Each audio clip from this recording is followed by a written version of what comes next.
복음서는 예수님에 대한 이야기지요. 마태, 마가, 누가, 요한이 각자의 관점에서 예수님을 충실히 소개한 책이 사복음서입니다. 누가는 직업이 의사였습니다. 질병으로 고통받는 사람을 누구보다 많이 가까이서 경험했고, 또 의사로서 어떻게 하면 사람들의 질병을 치료하여 건강을 회복시킬 수 있을까, 이 한평생 고민과 연구를 계속해 왔을 것입니다. 그러면서 한순간 예수님을 통해서 깨달은 거예요. 인간의 모든 질병과 고통의 근원은 죄에 있는 거구나. 그러면 예수님은 어떤 분이신가? 만병의 근원을 고치실 수 있는 분, 바로 죄사함의 권세를 가지신 하나님이시다. 이것이 누가의 신앙의 고백이었고요. 누가복음 통해서 우리에게 일관되게 증거하는 예수님입니다. 이것은 우리의 신앙의 목적이 어디에 있어야 하는가를 깨닫게 하는 중요한 포인트입니다. 우리가 불행한 것은 여러분 외적인 조건이 아니라 우리의 영혼을 짓누르는, 마음을 짓누르는 죄 때문입니다. 오늘 본문은 중풍병에 걸려서 평생을 누워 지내던 한 환자가 친구들의 도움으로 예수님께 나와서 죄사함을 받고 일으키심을 받아서 새로운 삶을 살게 된 사건을 소개하고 있죠. 17절 말씀 보시면, 하루는 가르치실 때에 갈릴리의 각 마을과 유대와 예루살렘에서 온 바리새인과 율법교사들이 앉았는데 병을 고치는 주의 능력이 예수와 함께 하더라. 예수님이 이 바리새인과 율법교사들이 모인 자리에서 말씀을 가르치고 계셨습니다. 바리새인 율법교사들이 어떻게 해서 이 자리에 모이게 되었는지는 우리가 알 수가 없죠. 그렇지만 그들이 어떤 사람들이었는지는 우리가 대략 알고 있어요. 바리새인 율법교사들 어떤 사람들이었어요? 교만한 사람들이었죠. 또 예수님이 하시는 일을 바라보면서 놀라기는 해도 믿지는 않는 사람들, 의심하는 사람들, 끊임없이 비판하고 책망하려고 하고 책잡으려고 하는 그런 사람들. 그런 사람들이 예수님의 말씀을 들을 때 여러분은 어떤 태도였을까요? 어떻게 하면 꼬투리 잡을 수 있을까? 말씀을 들으면서도 계속 그런 생각이 뱁새 눈을 뜨고요, 비판하려고 하는 그런 마음으로 듣고 있었겠죠. 예수님이 놀라운 것은 그런 그들조차도 불쌍히 여기셔서 하나님의 말씀을 가르쳐 주셨다는 것입니다. 주님은 누구라도 사랑하시는 거예요. 믿습니까? 누구라도 구원하기를 원하시고요, 누구라도 주님을 바로 알기를 원하시는 분이 주님이시라는 것을 우리가 이 장면 통해서 깨닫게 되는 것이죠. 병을 고치는 주의 능력이 예수와 함께 하더라, 이렇게 말씀이 뒤에 덧붙여졌는데, 이 순간에 갑자기 병을 고치는 능력이 예수님에게 임했다는 뜻이 아니라 예수님은 말씀으로 병을 고치시는 하나님의 능력을 가지신 분이라는 것을 강조하기 위해서 이런 표현을 여기에 적어 놓은 것입니다. 저는 오늘 여러분에게 말씀으로 치유되는 역사가 일어나길 바랍니다. 말씀의 능력이에요. 복음이 우리를 회복시키고 자유케 하고요, 고통과 질병에서 해방시키는 능력입니다. 여러분을 억누르고 있는 것이 있습니까? 여러분을 낙심하게 만들고 지치게 만드는 것이 있습니까? 말씀으로 위로받고 말씀으로 힘을 얻으시기 바랍니다. 그때 비로소 치유가 시작되는 것입니다. 자, 그렇게 예수님이 바리새인과 서기관들에게 말씀을 가르치고 계실 때 사건 하나가 발생해요. 18절 19절 말씀 보십시오. 한 중풍병자를 사람들이 침상에 메고 와서 예수 앞에 들여놓고자 하였으나 무리 때문에 메고 들어갈 길을 얻지 못한지라 지붕에 올라가 기와를 벗기고 병자를 침상째 무리 가운데로 예수 앞에 달아내리니, 한 중풍병자를 사람들이 침상에 메고 와서 예수님 앞에 들여놓고자 했어요. 그런데 입구에 진을 치고 있는 무리들 때문에 도저히 들어갈 수가 없는 거예요. 장벽에 부딪힌 것이죠. 아무리 길을 찾아봐도 길이 보이지가 않습니다. 그러나 그들은 사랑하는 친구 때문에 포기할 수가 없었습니다. 그래서 어떻게 고민할까, 이렇게 방법을 찾다가 어떻게 할까 이렇게 고민하고 방법을 찾다가 지붕에 올라가서 기와를 벗겨냈습니다. 그리고 거기에다 큰 구멍을 내고 병자를 달아내는 것입니다. 이런 모습이 사람들의 눈에는 어떻게 비춰졌을까요? 바리새인들과 율법교사들이 그 현장에 있었는데 그들 눈에는 이 사람들의 행동이 어떻게 보였을 것 같으세요? 참 무식해 보이고 무법한 자로 보였겠죠.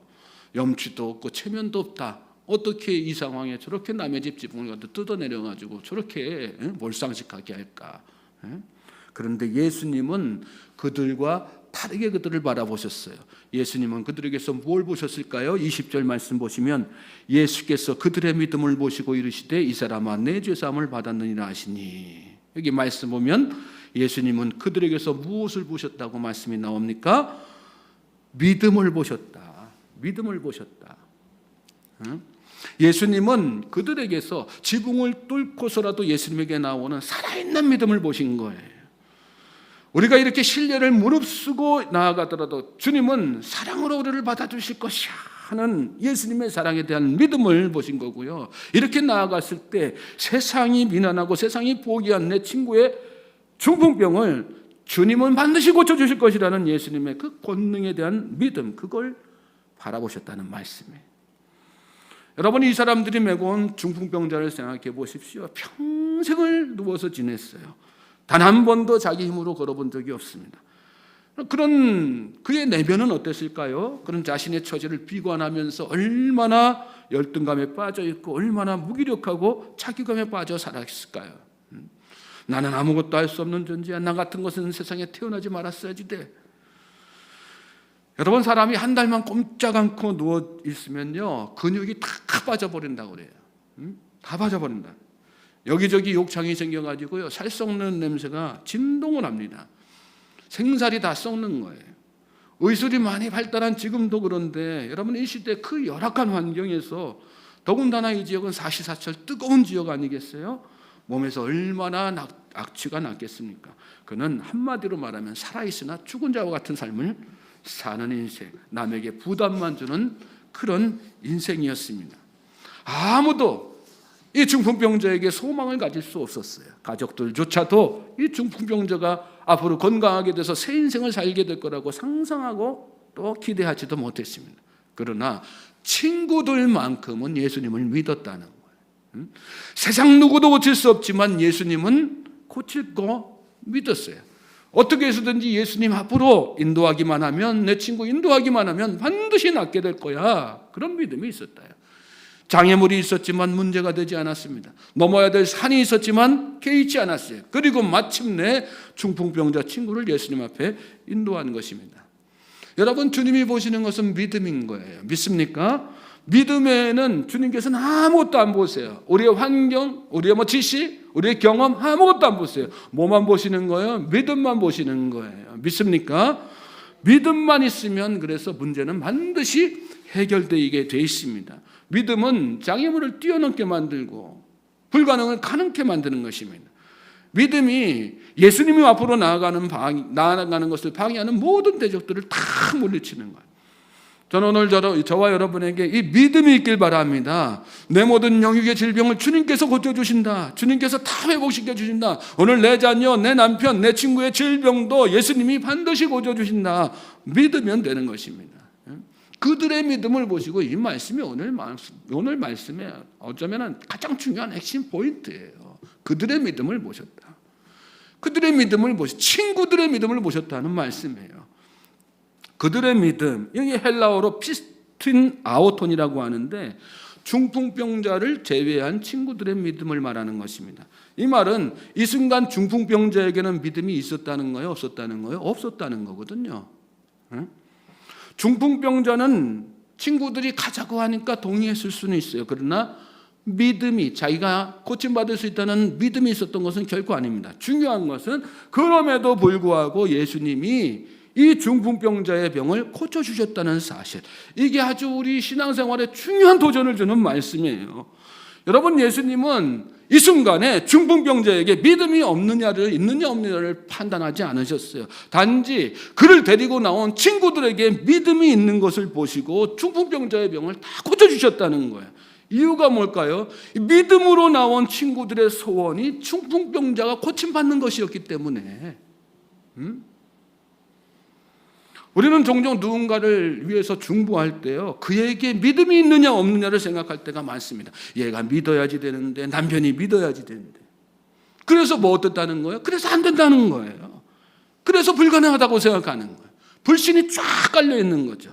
그런데 주님이 보시는 것은 그의 믿음이 아니라 내 믿음을 보신다는 말씀이에요. 내가 믿느냐 안 믿느냐, 우리가 깨달아야 되는 건 그에게 믿음이 있느냐 없느냐를 판단함으로 치유와 회복을 의심하는 것 또한 죄라는 사실, 불신이라는 사실이에요. 결국은 그 얘기는 뭐예요? 기도하면서, 내가 기도하면서도 내 기도에 대한 응답에 확신이 없다는 얘기가 되는 거거든요. 그들의 믿음을 보신 예수님, 그들의 믿음을 보시고 내 믿음이 참 중요하다는 사실을 여러분 이 새벽에 도전받으시고 잘 깨달으시기 바랍니다. 영혼 구원도 마찬가지예요, 여러분. 그가 믿을까 안 믿을까? 그가 회개할까 회개하지 않을까? 그가 예수님을 영접할까 영접하지 않을까? 여러분이 그 갈등 고민 때문에, 그 생각 때문에 자녀를 교회로 인도하지 못하고 남편을, 불신하는 남편을 주님 앞으로 인도하지 못하고 그럴 때 얼마나 많아요. 우리 가까운 이웃들을 마음으로는 내가 막 전도하고 싶은데 그 생각이 내 마음속을 지배하니까 하나님 앞에 데리고 나오지 못하고 차일 미루고 막 그러다 세월 보내는 적이 얼마나 많습니까? 아무것도 그런 거 염려할 필요 없다는 거예요. 주님이 보시는 거는 뭐예요? 내 믿음이 내 믿음. 내 믿음. 내가 믿고 기도하면 역사는 반드시 일어나게 되어 있는 것입니다. 아무리 완고한 중죄인이라도요, 내가 믿음으로 구하면 주님께서 그 기도를 들어주셔서 그를 변화시켜 주시는 것임을 여러분 믿으시기 바랍니다. 그러므로 믿음으로 주님 앞에 데리고 나오는 거, 누구라도 데리고 나오는 거, 그게 참 중요한 것이에요. 불신하는 마음이 가득해서 데리고 나오지 않으니까 항상 문제인 거란 말씀이죠.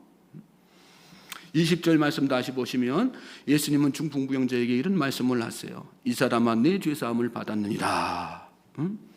이 사람아라고 하는 말은 친구를 부를 때 사용하는 호칭이에요. 예수님이 이 중풍병자를 친구로 대해 주셨어요. 누구의 믿음 보시고요? 친구들의 믿음 보시고, 데리고 나온 친구들의 믿음 보시고. 놀라운 은혜 아니겠어요? 내 죄사함을 받았느니라. 왜 이런 말씀하셨을까요? 이 중풍병자의 근본 문제가 죄였기 때문에 그 죄를 보신 거예요. 그 죄의 문제를 해결해 주시기 위해서.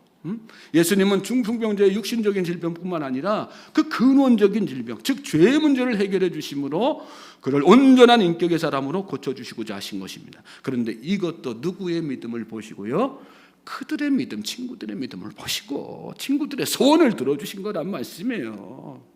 친구들이 믿음으로 드린 소원이고 믿음으로 드린 기도였기 때문에 들어주신 거란 말씀이란 말이에요. 그 뒤에도 놀라운 일이 일어나죠. 24절로 26절 넘어가서 한번 보세요.